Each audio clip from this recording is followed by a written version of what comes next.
Alguém lembra aquele hino? Qual número? Aquele que canta assim: com glória. Estava falando assim, Natália, como é esse hino?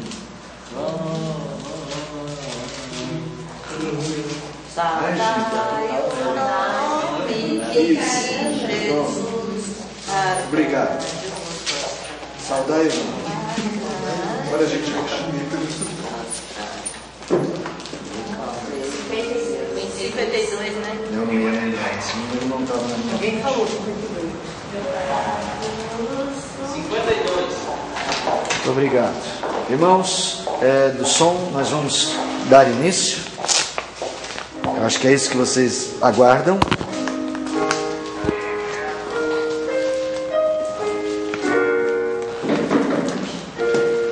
Eu quero compartilhar com os irmãos. Deus tem provado a fé de muitas pessoas. Momentos difíceis da vida têm essa característica. E há irmãos nossos enlutados. Já anunciei a semana passada, a morte da mãe do Neylor, o amigo lá, funcionário da empresa lá do meu pai, a sogra do Guerino, que faleceu nessa semana, e hoje, nesse exato momento, o velório do pai da Ana Paula Caramico, a esposa do Victor Lassaponai.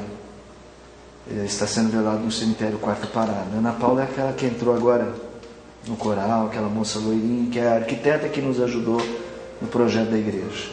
Essas orações de vocês pela família, não é uma família crente, só a Ana Paula tem essa fé no coração, então é um momento difícil para ela, um momento difícil para a família toda, a gente deve orar por eles. Eles são voltados para o espiritismo, que a Ana Paula antes era, né? Não, eles são como católicos não praticantes. Eu não conheço a família tão bem, mas até onde eu sei é isso, tá? De qualquer jeito, seja qual for o segmento religioso que serve, temos que orar por eles, de qualquer maneira. Bom, vamos começar então com uma palavra de oração. Eu quero mais uma vez agradecer a vocês por aguardarem a minha chegada, aqueles que estão nos assistindo pela internet. Nossos estudos nesses próximos encontros serão na Carta aos Gálatas. Hoje nós vamos tentar identificar aquele problema que Paulo tanto trabalhou, que ele chamou inclusive de anátema, um outro evangelho. E que outro evangelho é este? De que maneira ele se manifestava naquele tempo e de que maneira ele se manifesta hoje também, e os perigos de um evangelho como este. Então, acredito que a gente tem muito que andar nessa carta juntos, e eu espero que a gente consiga cobrir isso e tornar um pouco mais palatável o ensino dessa carta tão preciosa do Novo Testamento. Tá bom? Vamos ficar em pé e orar. Depois, já vem aqui para a gente cantar. Vamos cantar o hino 52. Tá bom? Senhor, obrigado pelo dia que nos deste, pelos privilégios que já colhemos hoje. O Senhor foi generoso para conosco. O Senhor nos trouxe até este lugar onde podemos estudar a Tua Palavra, podemos fazer isso de maneira transparente, sincera, honesta diante de Ti, aprender um pouco mais sobre como viver e agradar o Senhor. Também, Pai, colocamos nas Tuas mãos a vida da Ana, do Victor, toda a sua família, nesse momento de perda, nesse momento triste, nesse momento difícil, eles recebam consolo do Teu Espírito. Abençoe também o Guerino, abençoe a Lana, sua esposa, que recebam também conforto do Espírito Santo para este momento, Pai. Dá-nos, Senhor, sabedoria para buscarmos a Ti todos os dias e dá-nos disposição de entregar a mensagem para outras pessoas. Nos ajude a resgatar as Tuas ovelhas onde elas estiverem. Nos abençoe e nos guarde em nome de Jesus. Amém. Amém. Hino 52.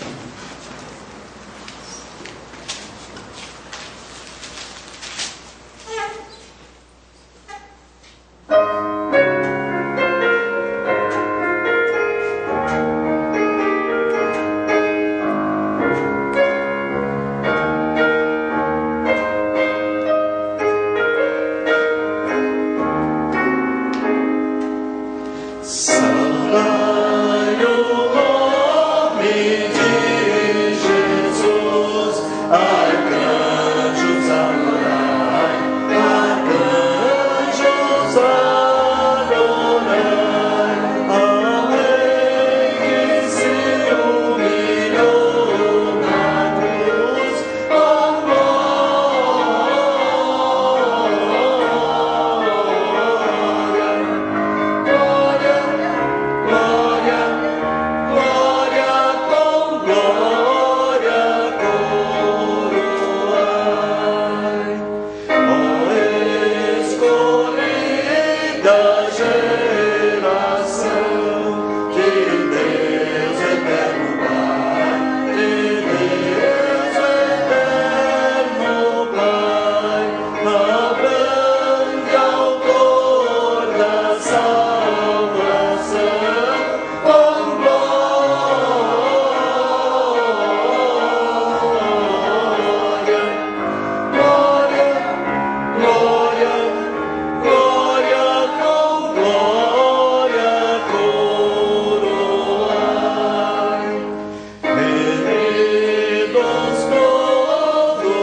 pode assentar-se.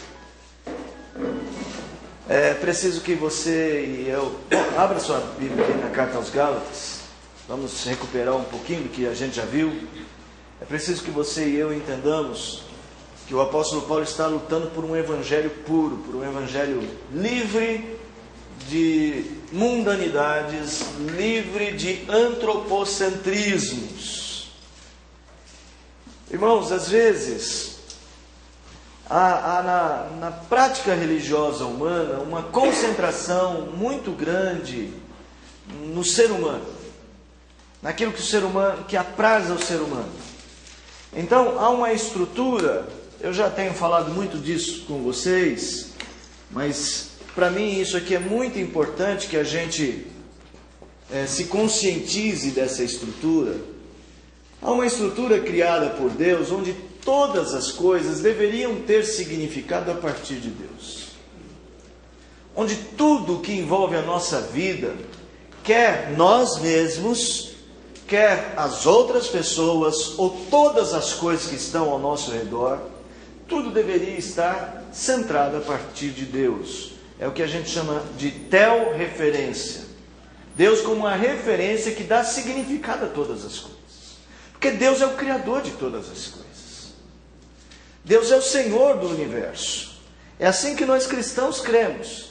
Então é dele que vem o significado de tudo quanto existe. O verdadeiro significado das coisas.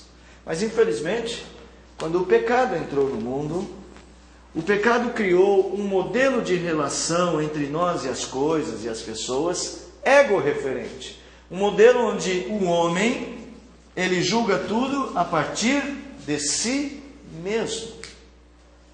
Então, irmãos, esse modelo está mais enraizado em nós do que nós gostaríamos ou do que nós até imaginamos. É muito comum que toda a atividade humana ela acaba sendo uma atividade ego-referente. Por isso nós precisamos da Bíblia nos instruindo E por isso nós temos que ter uma luta diária, né? Uma luta constante para fazer morrer a nossa velha natureza, fazer aquilo que Jesus Cristo disse, fazer morrer o ego, no sentido de negar-se a si mesmo. E aí, alguma pessoa já me disse o seguinte: poxa, então quer dizer que Deus quer que eu pare de ter significado? Não, não é isto. É que aí eu vou entender o próprio significado do eu a partir de Deus. Ou seja, a minha vida ela vai ter um significado não a partir do que eu penso, do que eu espero, mas a partir daquilo que Deus quer e daquilo que Deus fez para ser. Eu sou criado para a glória de Deus. Eu não fui criado para a satisfação do meu ego em si. Mas e aí, pastor? Então quer dizer que ser crente eu nunca vou ter satisfação pessoal? O que vocês acham? Será que o crente nunca vai ter satisfação pessoal? Porque afinal de contas ele tem que sempre negar a si mesmo. Um dia? Então quando a gente morrer, aí a gente vai ter satisfação pessoal? Aí muda a estrutura? Nós podemos ter. Lá, quer dizer que lá no novo céu, na nova terra, vai mudar a estrutura? Aí pode ser egocêntrica? Olha, pastor, é uma vida, no nosso dia a dia nos cobra tantas respostas. Certo. O nosso ego vem todo dia, todo momento, diante da vida, diante do trabalho, diante das pessoas, diante das ações, que essa vida e essa noção de que Deus está sempre na nossa direção, deveria ser natural, algo que não é. Não é, não é. Só Deus trabalhando na nossa vida. Só Deus trabalhando. Transformar. Porque se depender de nós mesmos, a resposta instantânea, esse egocentrismo que temos de nós mesmos, do que a vida nos dá, do que a gente debate com as pessoas, no trabalho, com o ser, que cada um é e tem para te dar para a gente também, é muito grande. Se Deus não trabalhar, a gente não tem. Não, é muito grande. Mas agora eu quero saber de você o seguinte: a Bíblia diz que para eu seguir a Deus, tenho que negar a mim mesmo, né? Eu tenho que fazer esse trabalho de fazer morrer meu ego, nesse sentido, negar-se a si mesmo, para buscar a Deus. Então a minha pergunta é: então quer dizer que ser um cristão eu nunca vou ter satisfação pessoal? Quer dizer, o meu ego nunca estará feliz, porque afinal de contas eu tenho que sempre negá-lo? Estará se você estiver Acho em. que não. Acho que se você for humilde, uma pessoa humilde, poxa, você tem muitas, você vê as bênçãos de Deus na sua vida. Ele te dá vitórias, ele não é um Deus também carrasco, mesmo você negando a si mesmo. Certo, mas ele pede para eu negar a mim mesmo. Tá?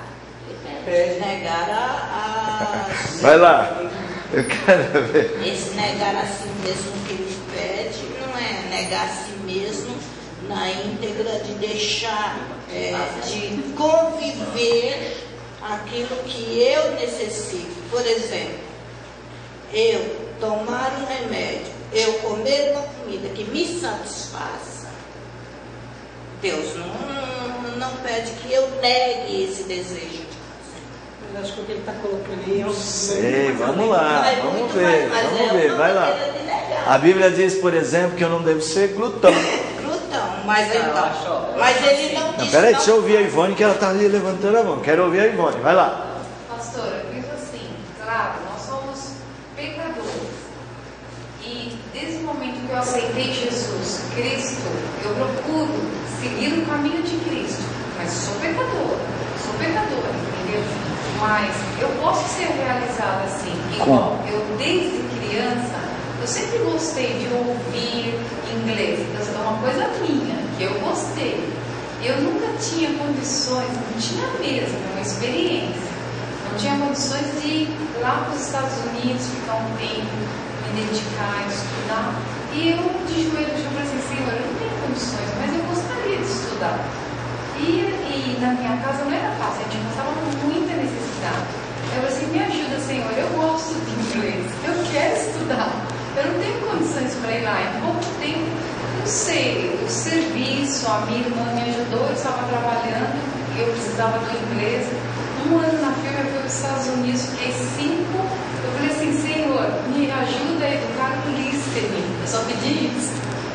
Aí eu fui fiquei 5 meses lá, não para ganhar dinheiro. Eu falei assim: Senhor, não ganhei dinheiro. Eu falei: mas você pediu um livro para ouvir. E foi uma coisa minha com muita satisfação. Eu fui realizada.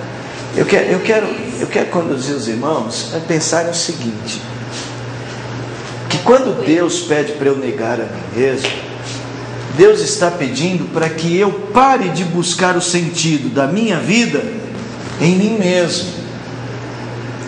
O sentido da minha vida é como nesse modelo, tem que ser telreferente. Eu tenho que buscar entendimento sobre quem eu sou em Deus.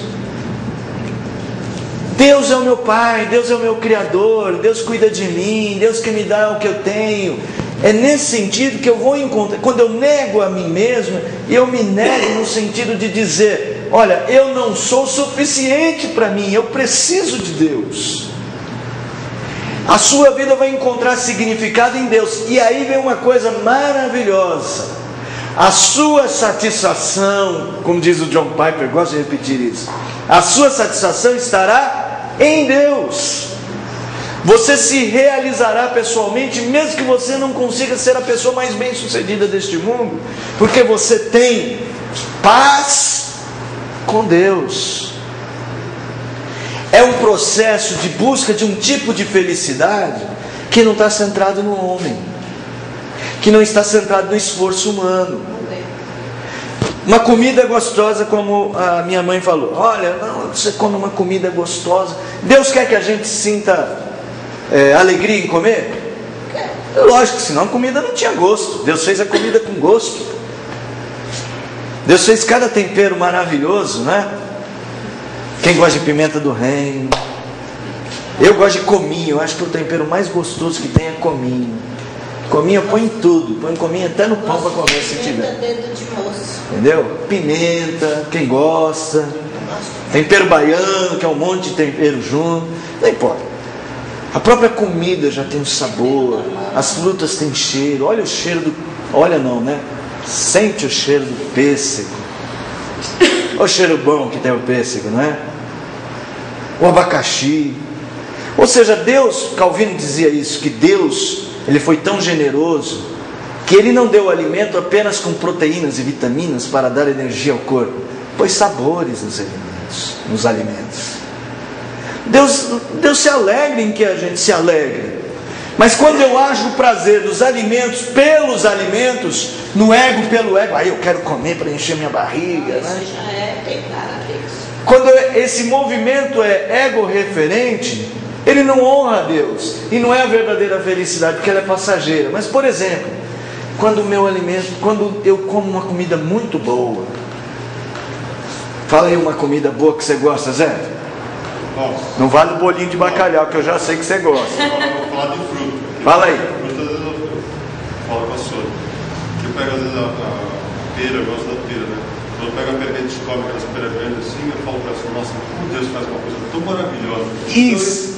Como Deus faz um negócio tão maravilhoso, tão gostoso, né? Então você está saboreando um alimento e sua mente se conecta com Deus. A sua satisfação não está no alimento, pelo alimento ou a partir de você, do seu paladar. Está no fato de você sentir prazer naquilo que Deus fez, naquilo que Deus dá. Então veja, o homem passa a ter um sentido maior, a vida passa a ter um sentido maior. E aí tudo se transforma. O trabalho do dia a dia se transforma. O modo como a gente ganha dinheiro se transforma. O modo como a gente se encontra com as pessoas. Você vai descobrir que as pessoas, elas não são coisas que a gente usa. Porque as pessoas são criadas por Deus e elas são maravilhosas, mesmo aquelas tão difíceis da gente lidar, porque há a sabedoria de Deus em cada coisa que Ele cria. Então, seu relacionamento com todas as coisas vai ter Deus no centro. Veja, para mim, né, quando eu olho para a carta aos Gálatas, para mim é isso que Paulo está nos levando a pensar quando ele questiona uma religiosidade que tem a ver basicamente com o antropocentrismo, uma realidade de religião concentrada no prazer do homem, naquilo que o homem gosta de fazer, ou numa autojustificação, como se na verdade nós precisássemos dizer para Deus assim, nós precisássemos fazer o seguinte, dizer para Deus assim: olha, Deus, sabe por que é que o Senhor tem que me amar? O Senhor tem que me amar porque eu sou bom. Eu faço tudo direito.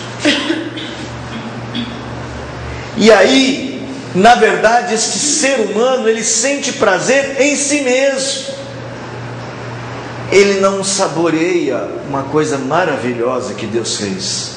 Se chama graça. Então, a primeira e mais importante coisa que eu quero recuperar está lá no verso de número 3 dessa carta, do capítulo 1. Alguém leia para nós. A vocês, graça e paz da parte de Deus, nosso Pai, e do Senhor Jesus Cristo. Quando Paulo faz um cumprimento como esse, graça e paz, Paulo não está só dizendo boa noite, bom dia, ele não está só falando a paz do Senhor, como se fosse uma coisa mecânica. Ele está dizendo o seguinte: nesse relacionamento que vocês têm com Deus, nessa paz que vocês têm com Deus, ou essa paz que vocês têm com Deus no relacionamento com Deus, ela veio a vocês por meio da graça. Este é o evangelho que Paulo prega. O evangelho que Paulo prega é um evangelho que faz você se relacionar com Deus. Aí você quebra o ciclo vicioso do egocentrismo. Você se relaciona com Deus, tem paz com Deus. Isso indica relacionamento. Romanos capítulo 5, verso 1 diz assim: justificados, pois, mediante a fé, temos paz com Deus. E aí mais à frente vai dizer: porque nós somos reconciliados com Deus quando nós ainda éramos pecadores. Ou seja, havia guerra entre nós e Deus, quando ainda éramos inimigos. Mas agora temos um relacionamento com Deus. Nós voltamos a ter a estrutura de relacionamento a partir de Deus. E isso só aconteceu por meio da graça. E eu bati na tecla, encerrando o trabalho a semana passada, enfatizando isso, que este evangelho que faz com que as obras nos causem mérito para que Deus nos ame, esse é um evangelho imaturo, esse é um evangelho falso, esse é um evangelho que Paulo 2 vezes diz anátema, tem que ser maldito. O verdadeiro evangelho faz você sentir alegria em Deus, porque Deus foi gracioso. Irmãos, a graça de Deus é um dos atributos do Senhor mais maravilhosos, porque Deus mostra seu amor para conosco sem que nós mereçamos. E não existe um paralelo que seja a altura, mas nós podemos fazer algumas comparações. Talvez alguém já fez alguma coisa para você que você não esperava, não merecia. Sei lá, alguém te ajudou em algum momento que você fala: por que fulano me ajudou? Olha, eu vou dizer uma coisa para vocês. Esses dias eu fui numa reunião, numa igreja lá no centro, na Igreja Unida. Eu cheguei mais cedo para a reunião, eu cheguei 1 hora antes. Eu tinha ido com a Márcia para o centro, então de lá do Mackenzie fui a pé até a igreja, cheguei 1 hora antes. Aí deixei a minha bolsa na igreja e falei: vou tomar um café. Aí o rapaz me indicou um boteco da esquina para eu tomar um café. Aí é perigoso, hein? Não, tranquilo. Tinha até aquelas mesinhas que ficam na calçada, o sol da manhã. Eu falei: aqui mesmo. Levei meu livro, sentei no sol da manhã, café com leite, uma empadinha. Estou sentado comendo e tal. Entrou um rapaz no bar, bebeu uma bebida alcoólica, eu não sei qual. E quando ele saiu, ele olhou para mim e falou assim: eu estava sentado do lado de fora na mesinha, bem na porta do bar. Ele entrou, tomou a bebida dele. Quando ele saiu, ele falou: o seu está pago. Como? O quê? O seu aí está pago. Já paguei. Sem mais, sem menos. Eu fiquei tão agradecido aqui, rapaz, assim, uma gentileza, você não espera, né? Ainda mais na cidade de São Paulo, gente. Você espera o contrário, né? Ele parou e falou: o seu está pago. Aí eu tinha entrado na igreja, tinha pego um boletim lá da igreja. Então o que eu tenho eu te dou, né? Dei o boletim para ele, falei: puxa, muito obrigado. Eu nem perguntei o nome dele, né? Fiquei tão chocado assim, positivamente chocado. Mas que bacana a atitude dele. Não sei o motivo que estava no coração dele. Eu não merecia, eu não pedi, ele fez isso graciosamente. Mas Deus faz isso conosco em coisa muito mais séria. E veja, tem uma diferença entre o que Deus fez comigo e o que Ele fez. Eu não tinha inimizade com ele, eu podia não ter amizade, mas eu não tinha nenhuma inimizade com esse rapaz. Ele se simpatizou, não sei porquê, talvez que estava sentado lá lendo um livro, sei lá, ele pensou alguma coisa boa de mim, ou sei lá. Então pensou que você não tinha dinheiro? Acho que Deus age, né? Acho que no coração, não, né? Acho que Deus age no coração. Sim, tá. Não vou discutir. Eu acho que sim, Deus agiu no coração. Eu vou deixar você dar sua uma vez aí. Mas a diferença entre o que Ele fez comigo e o que Deus faz conosco é que é o seguinte: eu não tinha nenhuma inimizade, não tinha amizade, mas não tinha inimizade. Mas na relação com Deus, eu era inimigo de Deus. Você tem que lembrar que a Bíblia diz que esse modelo em que a gente fica egocêntrico é inimizade contra Deus. Eu nego Deus para amar a mim mesmo. É nesse sentido que nós nos tornamos inimigos de Deus. E quando Deus foi gracioso, Ele foi gracioso com os inimigos. É como se eu tivesse feito um mal para aquele rapaz, e ainda assim ele entrasse no bar e falasse: o seu está pago. Fala, Sônia, como foi com você? O meu foi assim, eu estava, uma época que roubaram a nossa casa, levaram roupa, levaram tudo, né? Tudo. E aí, eu estava dando aula e essa pessoa, essa senhora não era nem mãe de aluno meu, era mãe de aluno de uma outra professora, né? E calhou lá, não sei se ela comentou com ela, alguma coisa, e ela vendia roupas, e ela me deu 6 peças de roupa. Então, sem mais, sem menos. percebe aí? Deus conduz. Aí você vê como é gracioso. Agora, vamos pensar referentemente. Ela fez isso porque Deus está cuidando. Eu tive uma situação. Eu estava num colégio interno, não podia permanecer no internato na época de férias, porque fechava tudo. Eu não tinha dinheiro, eu não tinha para onde ir, eu não tinha quem me convidasse para ir para algum lugar e não podia ficar lá.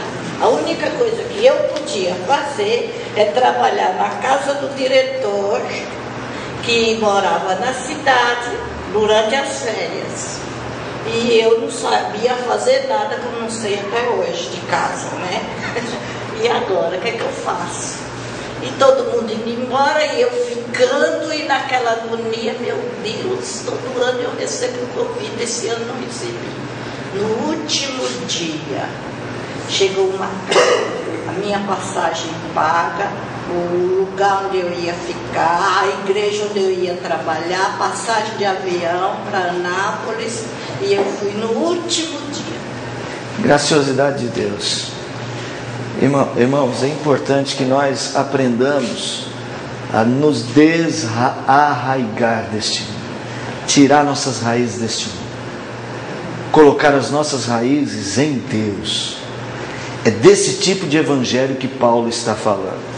Graça e paz a vós outros, nosso Deus. Olha lá o verso 4. O qual se entregou, falando de Jesus, o qual se entregou a si mesmo pelos nossos pecados, para nos desarraigar deste mundo perverso, segundo a vontade de nosso Deus e Pai. Olha, desarraigar desse mundo não é nos tirar fisicamente, como vocês sabem, né? Não peço que os tires do mundo, mas que os livres do mal. É fazer com que o nosso apego, o nosso coração não esteja nessas coisas, mas em Deus. Fala, Marquinhos. Tive 2 situações de vida no pessoal, não esquecer o vida, né? Quando começou o casamento, estava desempregado, tudo mais, não ia para a igreja, né? E tem um momento que a gente está meio a velhinha do nada, né? Não sabendo, mas... Claro, não sei, mas esse dia aqui, você tinha vontade de deixar os passos sobrando, né? Está sobrando, está sobejando, né? Queria estar dando para vocês isso. Isso marcou de uma tal forma na nossa vida, a gente não esquece isso jamais. E outro dia foi, acho que ano passado, 2 anos atrás, acho que 3 anos, acho que 1 ano atrás. Pela manhã a gente fica, a gente em casa, né, separa e tal. E tinha um senhor, né, que eu vi, pastor, que tinha minha casa, e ele falou, você aceita? Eu levo lá pro local, né, para a pessoa, eu não aceito, porque eu peguei um livro, você leva como? Ele falou, olha, me levaram no meu carrinho, né? O colega de trabalho dele, né, foi do carrinho, né, dele, né? E aí, assim, nossa, você leva na mão, eu vou juntando e tal, para poder comprar um outro carrinho, né? Eu falei, quanto custa esse carrinho, né? Fez de uma forma tão, Deus fez de uma forma assim, tão suave, ele falou R$30, né? E aí, eu já tinha R$30 na carteira. De manhã, eu olhei aquilo, eu peguei, dei R$25 tinha e dei. Né? Aquele homem se dispôs a chorar na minha frente, pastor. Nunca mais eu dei. Ele falou, eu vou honrar esses R$20, eu vou comprar um de carrinho, eu vou continuar trabalhando. É Deus trabalhando. É Deus trabalhando. Pela manhã, eu nunca mais usei. Nunca mais usei. Deus trabalhando. Ele falou assim, eu vou honrar esses R$20 que eu vou ser sustento. Então veja, irmãos, o propósito então do Evangelho é nos desarraigar, tirar as nossas raízes deste mundo, de estarmos tão concentrados em nós mesmos e colocar as nossas raízes em Deus. E é desse Evangelho que Paulo está falando. E a manifestação mais horrível do inverso deste Evangelho, do falso Evangelho, é quando o falso Evangelho nos faz achar que nós é que somos o centro de tudo, inclusive da nossa salvação. Então, quando Paulo escreve aos crentes da Galácia, ele está percebendo que ele anunciou um evangelho puro, mas aquele evangelho foi distorcido. E daqui fica uma lição para hoje. Vamos começar lá no capítulo de número 1 ainda, verso de número 6. Verso de número 6. Leia aí pra gente. Admira-me que estejais passando tão depressa daquele que vos chamou na graça de Cristo para outro evangelho. Irmãos, olha só. Olha a comparação. Ele diz o seguinte, a comparação é: eles saíram da graça de Cristo para outro evangelho. Então você já vai perceber que o ponto de Paulo é que esse outro evangelho não é o evangelho da graça de Cristo. Duas características: não é o evangelho que provém da obra de Cristo, e não é o evangelho que provém da graça. É um outro evangelho. Então já sabemos que esse não é um evangelho da graça, não é um evangelho de Cristo. É um evangelho falso, pregado por homens que não queriam que estes crentes se baseassem na graça, mas se baseassem em outros elementos. Não se baseassem em Cristo, mas se baseassem em outros elementos. Que evangelho é este? Irmão, só para vocês conhecerem a carta, olha aí para o capítulo de número 1. No capítulo de número 1, do verso 10 até o verso de número 17, Paulo vai fazer uma descrição de como ele aprendeu este evangelho de Cristo. E o que é importante é que Paulo vai mostrar que este evangelho tem uma origem celestial ou uma origem divina, porque ele não aprendeu de homens. Então, quando Paulo chega para eles e fala assim: olha, eu preguei um evangelho que não é um evangelho inventado por homens. Sequer eu fui até os apóstolos para aprender o meu evangelho. Eu aprendi o meu evangelho do próprio Cristo. Então, só para a gente ler aqui alguns versículos. Por exemplo, alguém lê aí o verso 11 e 12. Faço-vos, porém, saber, irmãos, que o evangelho por mim anunciado não é segundo o homem, porque eu não o recebi, nem o aprendi de homem algum, mas mediante a revelação de Jesus Cristo. Então, ele vai falar assim: olha, foi Jesus quem me falou deste evangelho. Ele inclusive vai dizer que ele não aprendeu este evangelho nem dos apóstolos. Ele aprendeu diretamente de Jesus. Por exemplo, lá no verso de número 15 em diante, quando porém o que me separou antes de eu nascer e me chamou pela sua graça, aprove revelar seu Filho em mim, para que eu pregasse aos gentios sem detença, sem detença, não consultei carne e sangue, ou seja, não falei com gente, com ninguém, nem subi a Jerusalém para os que já eram apóstolos antes de mim, mas parti para as regiões da Arábia e voltei outra vez para Damasco.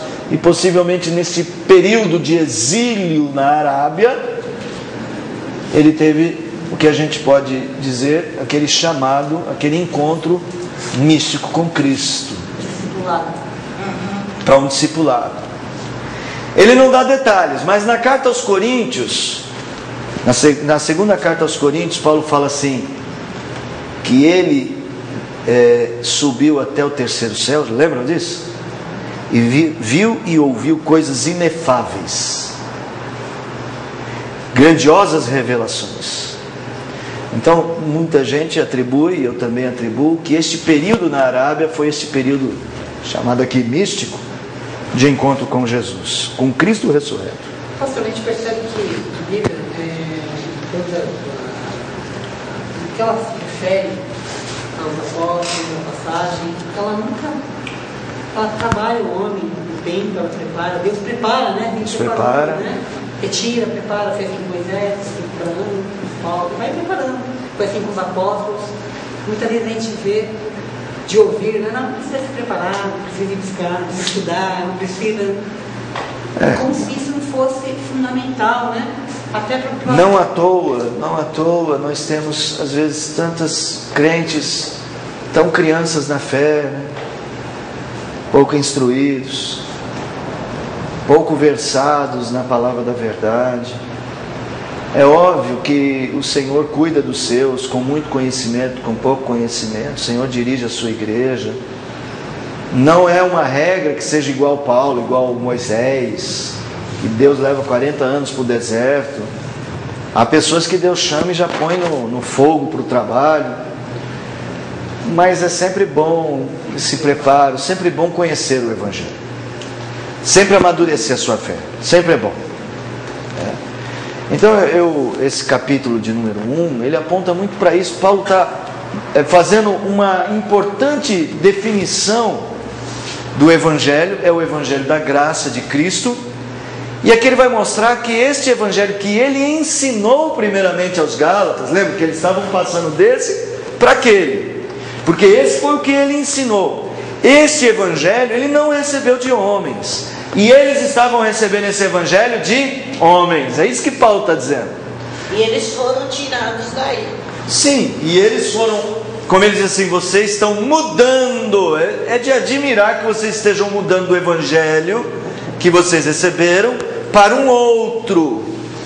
Aí Paulo vai falar, nenhum homem deveria ter pregado outro Evangelho. Se um anjo pregasse outro Evangelho, devia ser anátema. Até o próprio Paulo, ele diz assim, e se eu mesmo pregar um Evangelho errado para vocês, até eu tenho que ser maldito. Então, irmãos, é importante que você note que a luta de Paulo na carta aos Gálatas é para conscientizar os crentes do falso Evangelho que estão seguindo. Isso significa que os falsos profetas tiraram os cristãos daqui e levaram para lá, estão na atualidade entre nós, porque eles pregam entre nós, querendo tirar os nossos para levar para outro Evangelho. Sim, lógico. O falso Evangelho está entre sobrevive do engano até hoje.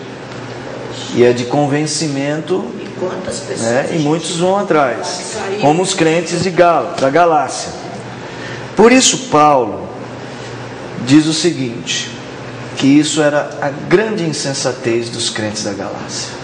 Capítulo 3, verso 1. Diferente dos bereanos.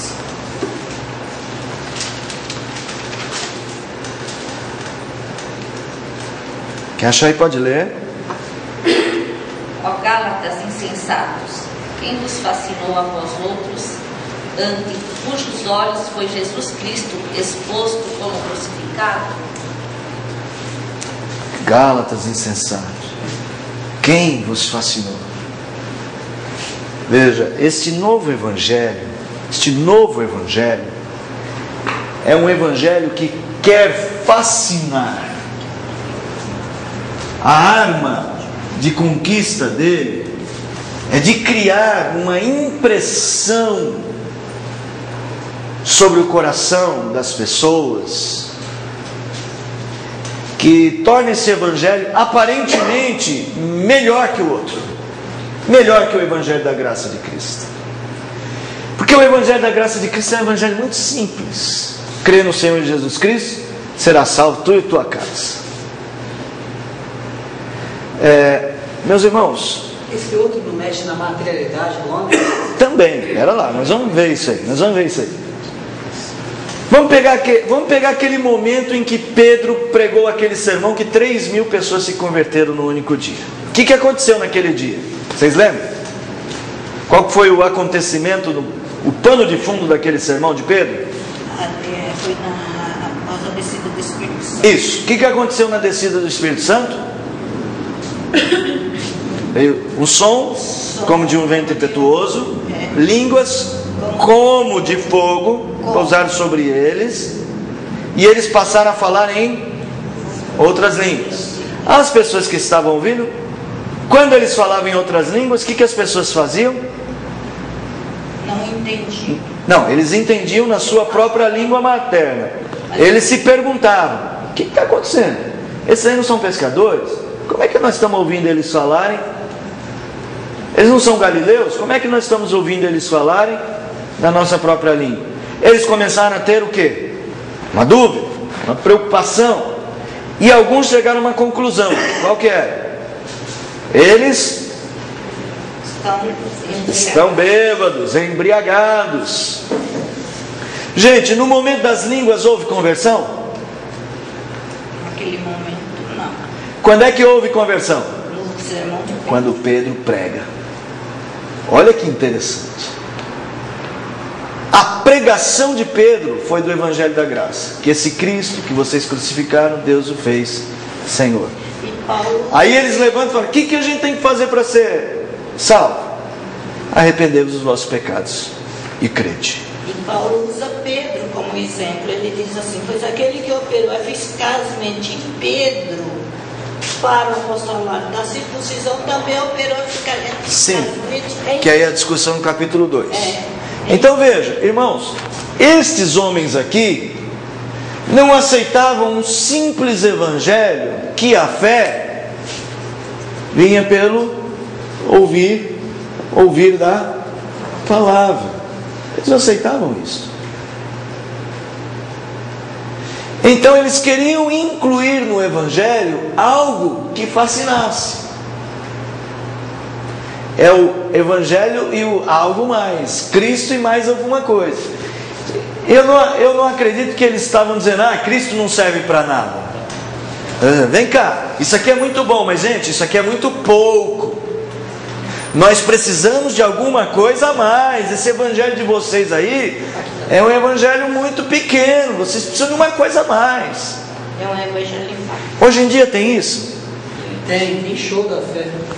Tem um monte de coisa. Gente, é coisa mais óbvia. Hoje em dia o que mais se faz por aí é Cristo e o algo mais. Eles queriam calar Paulo através do evangelho falso, certo? Não, eles queriam fazer o seguinte: não é nem calar Paulo nesse caso. Sabe o que é que eles queriam? Eles queriam dizer: o evangelho que Paulo pregou está certo, mas é um evangelho criança, é um evangelinho. Então tinha que se fazer assim. Nós temos um evangelho melhor, que soma aquele lá outros elementos. Por isso, quem vos fascinou? Então o objetivo deles era se tornarem maiores que Paulo. Aliás, é muito comum dos falsos mestres quererem, desejarem ser maiores do que o evangelho que já está. Antagônico à obra de Cristo, né? Era sempre fiz, não dá e não faz nada, né? Olha só, Antagônico. na história da igreja sempre foi assim. Sempre aparece alguém, as heresias são sempre assim, aparece alguém que descobre uma fórmula nova. É, o outro evangelho está me E que diz o seguinte: agora nós descobrimos a verdadeira religião. Não é assim? Você pode falar assim: mas e os reformados? Não foi assim? Não. Os reformados tiraram os excessos e voltaram. A essência. Gente, se você pegar o movimento da reforma, é o único movimento de mudança, desculpa falar assim, quem não é de linha reformada, na história da igreja, a reforma protestante foi um movimento de retorno ao cristianismo, não vou chamar verdadeiro, vou chamar de inicial, só para não parecer só bairrismo. O que a reforma fez? A reforma tirou todos aqueles elementos que foram agregados ao longo da Idade Média. O culto aos mortos, culto aos santos, as indulgências. Eles foram retirados e eles voltaram para cá. Tiraram a tradição e voltaram para os textos bíblicos. Tiraram as traduções em latim e voltaram aos textos bíblicos, hebraico e grego. E nós temos visto ao longo da história da igreja pessoas fazendo o contrário, agregando valores. Então tem um grupo lá atrás na história da igreja, nos anos acho que 300 ou 400, chamado montanistas. Os montanistas no norte da África, eles descobriram que o evangelho precisava de uma experiência espiritual. E lá os montanistas falavam em línguas. Lá atrás. Um movimento pentecostal, digamos assim, não como hoje, mas lá do passado, que foi considerado pelos concílios da igreja hereges, foram considerados hereges. Então veja, o falso evangelho é sempre um evangelho que quer superar o evangelho de Cristo, tornar o evangelho de Cristo pequeno ou menor. É disso que Paulo está falando aos crentes da Galácia. Quem foi que fascinou vocês com isso? E que tipo de fascinação era essa exclusiva aqui desse tempo? Vamos tentar descobrir? Juntos aqui? Bom, vamos voltar no capítulo de número 2. No capítulo de número 2, Paulo vai relatar que ele e os apóstolos chegaram a uma conclusão sobre o evangelho que Paulo estava pregando. O que era a grande diferença entre gregos e judeus nessa época? É que a igreja judaica, a igreja principalmente dirigida ali por Pedro, pelos outros apóstolos de Jerusalém, era uma igreja que tinha muitos crentes judeus que tinham sido circuncidados. E a igreja grega era de gente pagã, que veio do mundo grego, que não tinha nada a ver com os ritos judaicos. E houve entre eles uma discussão: eles deveriam ou não se circuncidar? A conclusão que os apóstolos chegaram, Paulo junto com os outros, ele vai dizer o seguinte, que os próprios apóstolos decidiram, verso de número 9, alguém vai ler aí para a gente, 9 e 10. E quando conheceram a graça que me foi dada, Tiago, Cefas e João, que eram reputados colunas, me estenderam a mim e a Barnabé a destra de comunhão, a fim de que nós fôssemos para os gentios e eles para a circuncisão, recomendando-nos somente que nos lembrássemos dos pobres, o que também me esforcei por fazer. Então eles chegaram à conclusão: não, nada disso de circuncisão para os gentios, apenas lembrem-se dos pobres. Depois vocês podem ler um outro momento deles, lá no capítulo 15 de Atos, se eu não me engano, onde tem aquele concílio que eles estão decidindo, circuncida ou não circuncida. A conclusão é que não precisava circuncidar os gentios. No entanto, esses falsos mestres, que eram gente ligada ao povo judeu, eles insistiam que só o evangelho da graça é pouco. Precisava de um pouquinho de obras. Precisava de circuncisão e rituais judaicos. Olha só, capítulo 2 aí, vamos lá. Lê pra gente, Rogério, verso de número 3 até o 5. Contudo, nem mesmo Tito, que estava comigo, sendo grego, foi constrangido a circuncidar-se. E isto por causa dos falsos irmãos que se intrometeram com o fim de estreitar a nossa liberdade que tem em Cristo Jesus e reduzir-nos à escravidão, aos quais nem ainda por uma hora nos submetemos, para que a verdade do Evangelho permanecesse entre vós. Então esses falsos mestres, esses falsos irmãos, eles falam assim, não vamos dar um jeito de cortar as asinhas de Paulo, vamos dar um jeito de cortar aí essa liberdade que os gregos têm. Nós judeus temos que fazer coisas e eles não. E Paulo fala, nem por uma hora eu me submeti a eles, eu falei porque o Evangelho tem que permanecer.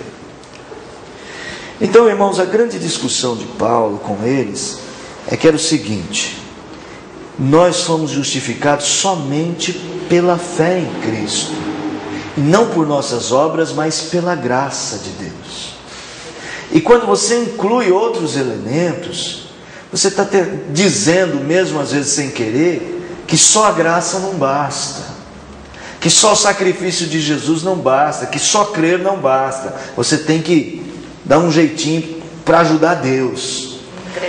Capítulo 2, verso 15 diz assim: nós judeus por natureza e não pecadores dentre os gentios, sabendo contudo que o homem não é justificado por obras da lei, e sim mediante a fé em Cristo Jesus. Também temos crido em Cristo Jesus, para que fôssemos justificados pela fé em Cristo e não por obras da lei. Pois por obras da lei ninguém será justificado. Essa é a posição de Paulo. Para encerrar esse tópico, alguém lê para a gente, por favor, capítulo 3, verso 2 até o verso 5. Quero apenas saber isto de vós: recebestes o Espírito pelas obras da lei ou pela pregação da fé? Sois assim insensatos, que tendo começado no Espírito, estejais agora vos aperfeiçoando na carne? Terá sido em vão que tantas coisas sofrestes, se na verdade foram em vão? Aquele, pois, que vos concede o Espírito e que opera milagres entre vós, porventura o faz pelas obras da lei ou pela pregação da fé? Então Paulo vai insistir que a fé vem pelo ouvir.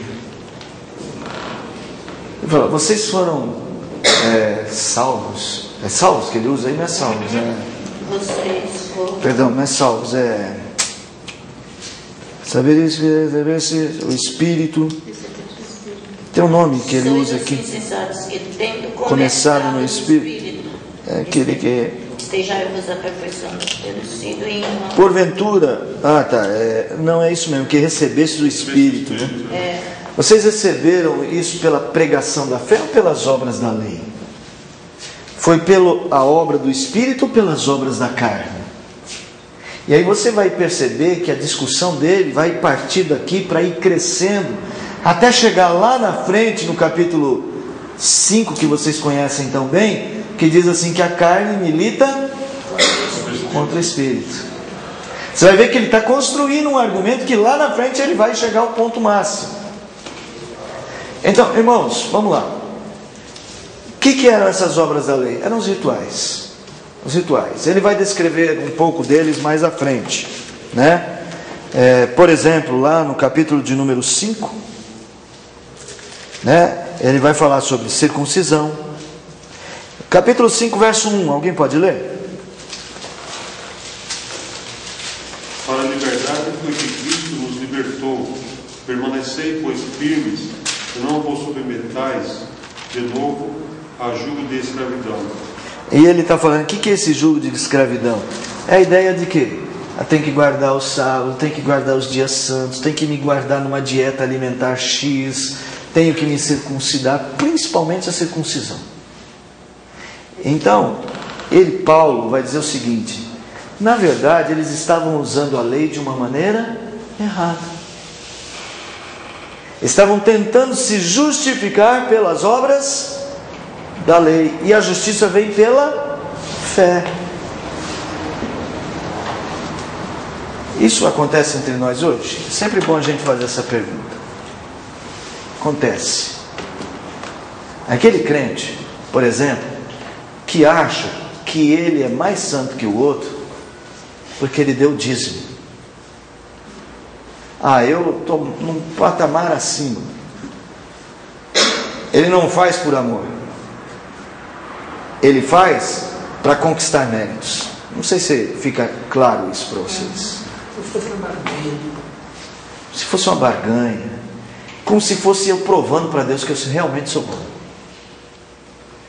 Irmãos, é lógico que há coisas que nós temos que fazer. A Bíblia diz que nós temos que comungar.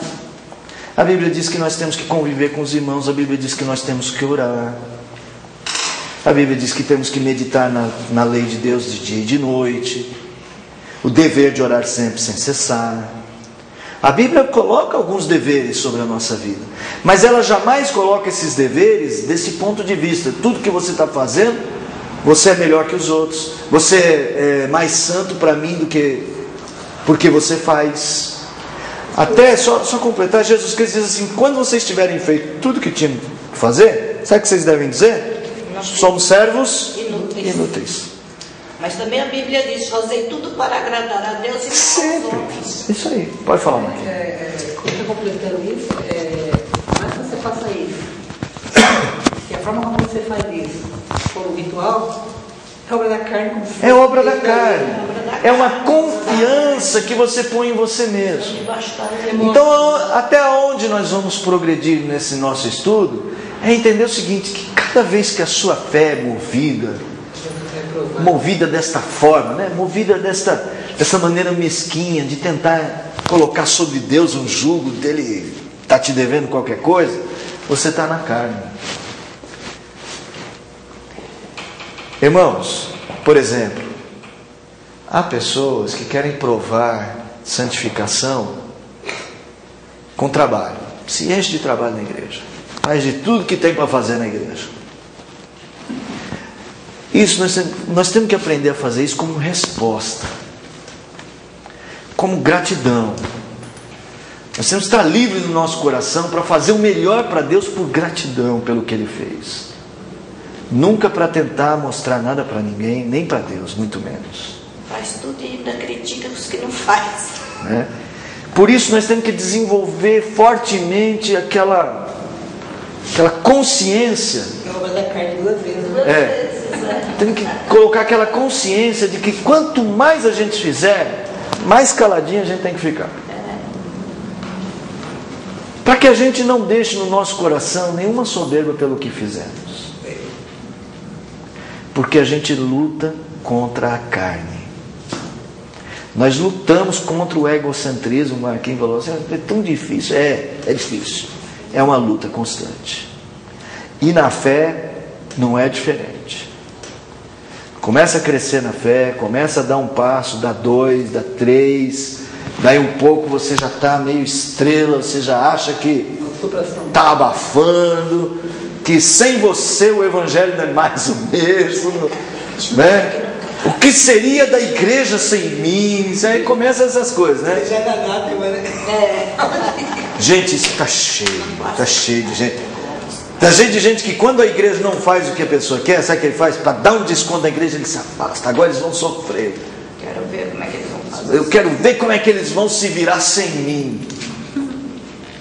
Isso é obra da carne, gente. Isso é obra da carne. Fala, Rafa. Que nem você está pegando no ponto de que é uma guerra, que a carne milita contra o espírito, realmente. Porque por mais que eu busque estar constantemente na presença do Senhor, ontem eu estava muito triste.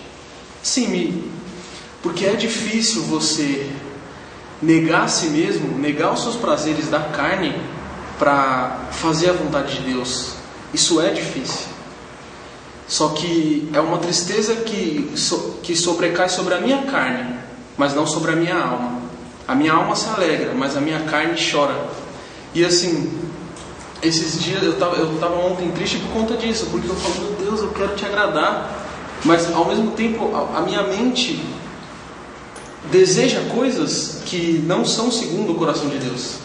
Só que eu abro mão disso para agradar a Deus. E isso muitas vezes traz uma tristeza para nós. Traz. Mas veja, aqui no caso é ainda pior que isso. Porque aí talvez você esteja se referindo a coisas que você sabe que não agradam a Deus. Mas aqui esses falsos mestres estavam fascinando os crentes. Porque os crentes fazem assim: olha, Agora nós descobrimos um caminho espiritual. Eles estavam fazendo coisas que teoricamente pareciam agradar a Deus. Jejuar, por exemplo. Eles estavam jejuando mais que os outros, mas faziam isso pelo motivo errado.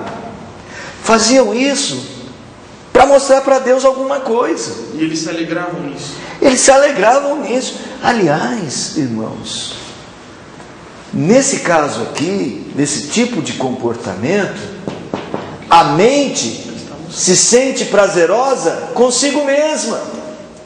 O ego se satisfaz em si mesmo. Você quer ver um texto?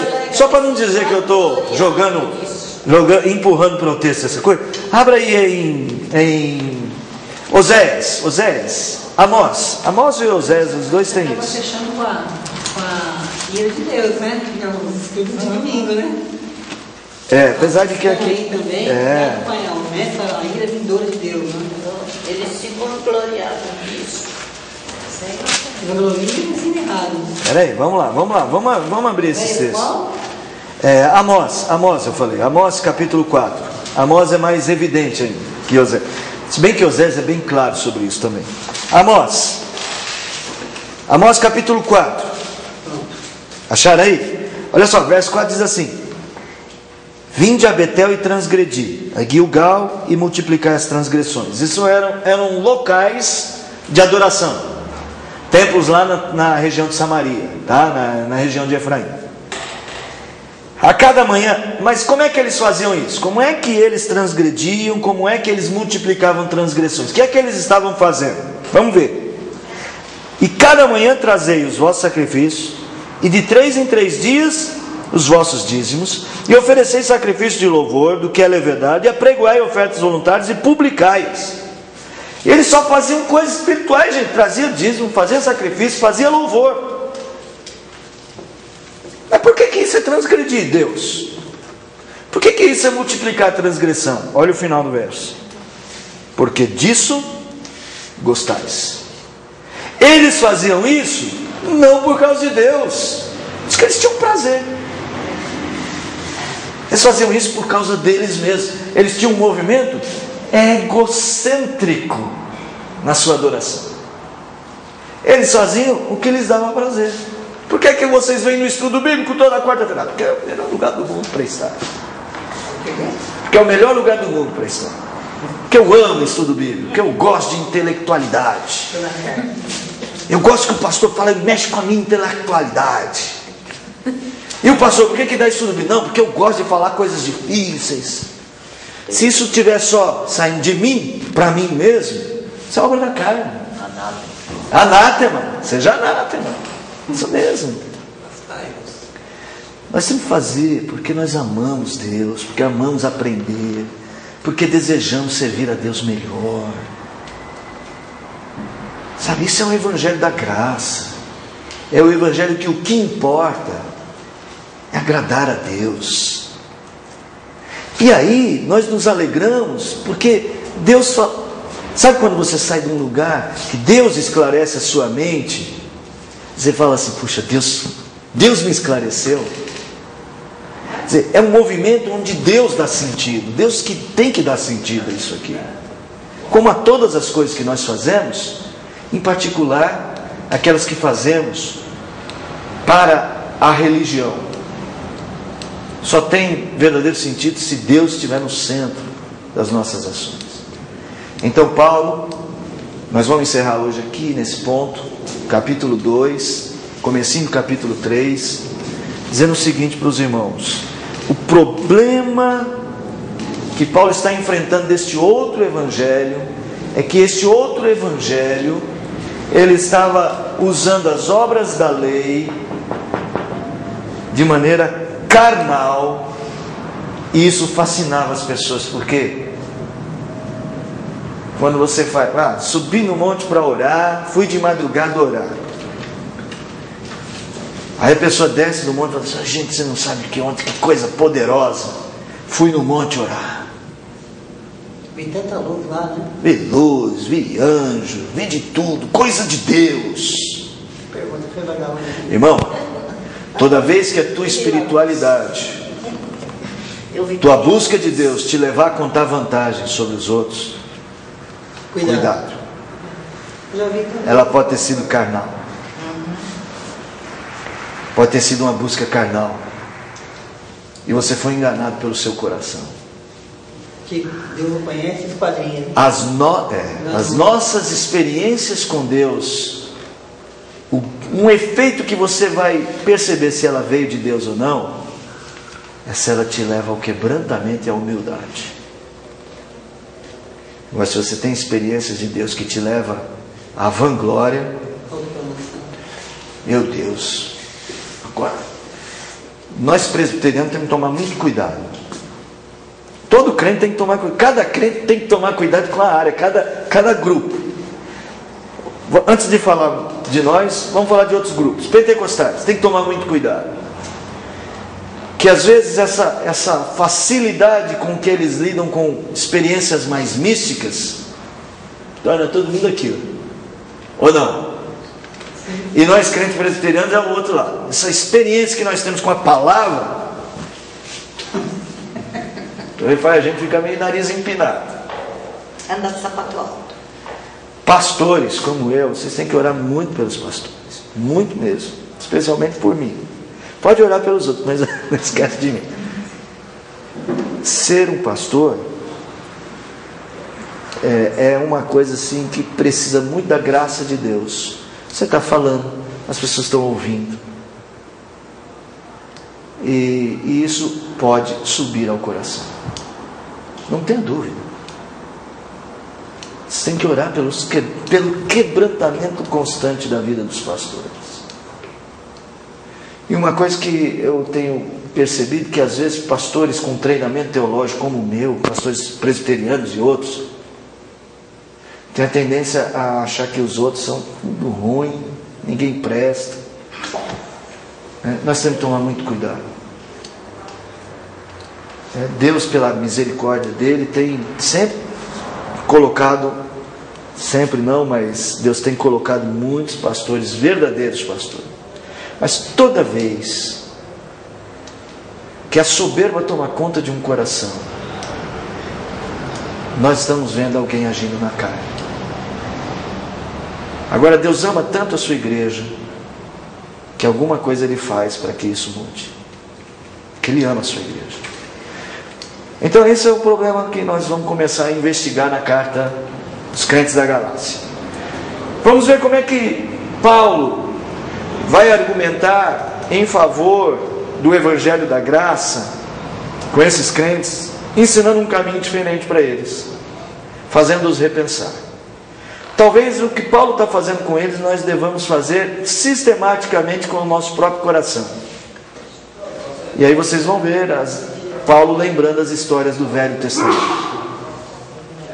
Principalmente de como lá no Velho Testamento, que ainda era uma época em que a lei vigorava, assim, antes de Cristo, ele vai mostrar que lá no Velho Testamento, o próprio Velho Testamento mostra a graça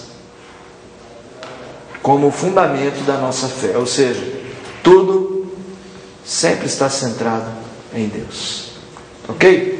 Alguma pergunta, irmão, para a gente encerrar? Alguém tem alguma questão? Quer fazer alguma observação? Está difícil de entender? Deus fala que esse científico está ligado ao coração da criança, né? E a gente vai com isso até... Vai. Mas a palavra vai minando a estultícia, porque nós vamos crescendo na fé. Vamos aprendendo a lidar. E à medida que o Espírito, que a vida do Espírito vai aumentando em nós, nós vamos lidando melhor. É o esquadrinhar de Deus no nosso coração? Deus esquadrinha no nosso coração sempre. E aí o salmista diz: esquadrinha o meu coração, vê se há em mim algum caminho mau. É isso que a gente tem que fazer sempre.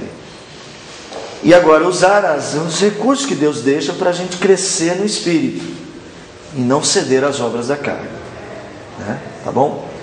Maurício, ontem eu assisti uma aula de energizações.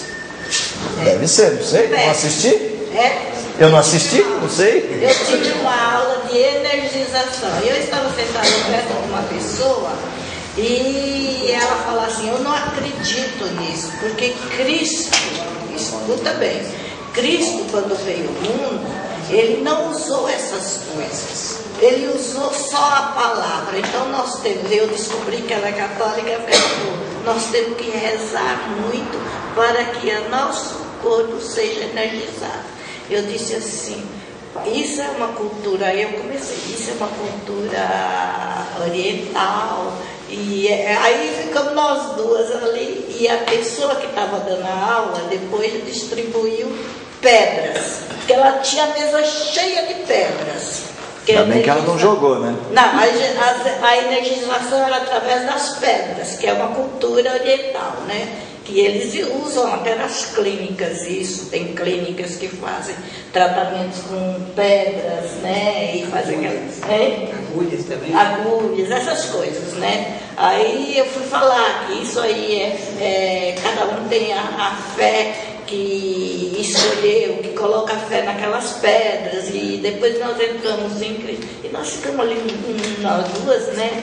E a gente, ela querendo me convencer da reza, eu querendo convencer da palavra. E a mulher distribuiu pedras. Acredita que ela não deu para nós duas pedras? Acho que ela ouviu o nosso áudio. Ah, deve ser. Depois, quando passou, ficou uma pedra na minha mão, porque ela passou as pedras para a gente olhar.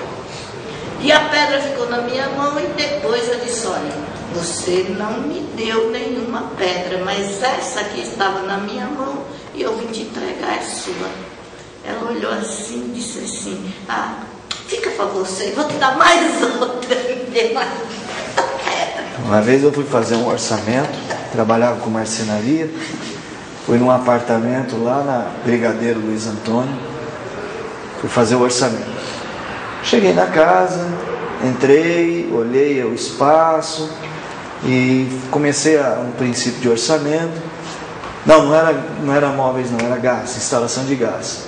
Aí cheguei na estante da mulher, tinha uma pirâmide, eu afastei a pirâmide assim, e pus a folha para escrever. Ela, meu Deus, paguei uma fortuna para pôr essa pirâmide na posição certa, porque está energizando meu apartamento.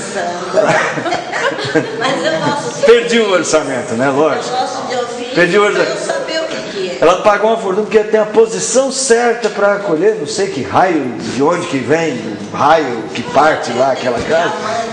Eu só sei que eu afastei com a mão, acabei com a energia na casa dela, num só piscar de olhos. Perdi o orçamento, gente. Olha lá, rápido. Se tivesse a Bíblia, pastor, coloca essa energia. Isso que eu falei, né? É uma dúvida e é uma pergunta assim, que às vezes acontece constantemente. Certo. Assim, nós temos que nos alegrar porque, graças a Deus, nós somos salvos. Certo. Nós temos que nos alegrar com isso. Temos.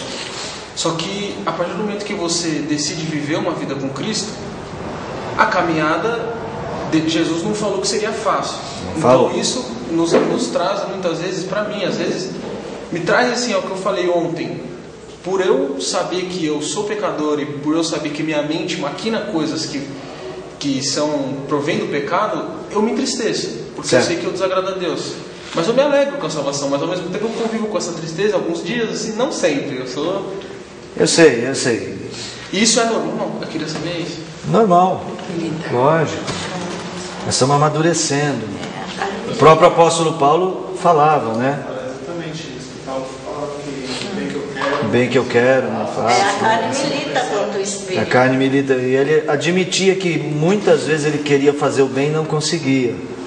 Agora eu acho que uma alegria você deveria ter até neste momento, que é a alegria de que o Espírito está te incomodando. Sim, eu tenho. Não é? Então você fala assim, puxa, eu até maquinei o que era mal, mas ao mesmo tempo o Espírito me alertou. De alguma maneira, eu identifiquei o mal. Então assim, é um misto. Alegre-se por Deus estar cuidando de você a esse ponto. Então depois da tristeza, que é o que o apóstolo... É Romanos capítulo 7. Paulo vem falar, maldito, miserável homem que sou, quem me livrará do corpo dessa morte? Mas depois ele fala que ele se alegra em Deus, porque em Cristo nenhuma condenação há. Então ele também tinha esses movimentos normais. Eu também tenho. Lógico que eu tenho. Quem sou eu para dizer eu também tenho? Todos temos. Tenho pecado, eu comentei com a Natália, e isso tem me ajudado muito, que ela me falou. Guarda no meu coração a tua palavra, os teus mandamentos, para não pecar contra ti. Quando eu vou cometer esse pecado, eu lembro o que ela me falou. Isso é bom. Isso é a palavra. Eu acho que faz parte da nossa vida essa luta. O bom é que do nosso lado está o Espírito. É isso que a gente vai ver lá na frente, né?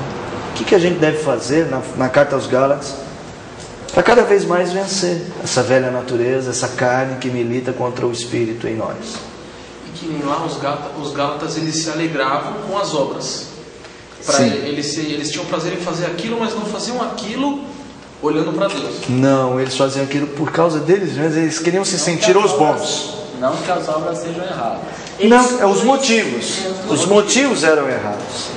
Agora, a circuncisão de gregos, Paulo diz assim: nós não precisamos dela porque ela aprisiona, porque elas causam impacto mental. Elas nos escravizam. Escravizam. Então, assim, há coisas que nós temos que saber cuidar muito bem da nossa vida. Porque eles usavam a lei, a própria lei. Eles estavam dizendo: é preciso fazer isso porque só o Evangelho de Cristo não é suficiente. Então vamos fazer isso. Então o algo mais é o problema. Mas existe uma passagem na Bíblia que fala que nós nos alegraremos com o fruto do nosso penoso trabalho. Não, assim. Jesus. É Isaías 53, 11. Pode abrir aí. Isaías 53, 11. Meu servo justo verá o fruto do seu penoso trabalho e se alegrará. Pode abrir. 53. A sua Bíblia é aquela Bíblia normal? Ela está do lado direito no alto, tá? Esse texto. Na coluna do meio. Lá no alto. Na minha. Isaías 53, qual é o versículo? 11. Então, lá em cima. Então não é o 11, mas... Cadê o seu 53? 53. Ah, você é diferente. Sua Bíblia é diferente. Abre na minha. É que eu quero provar. Eu gosto dessa brincadeira.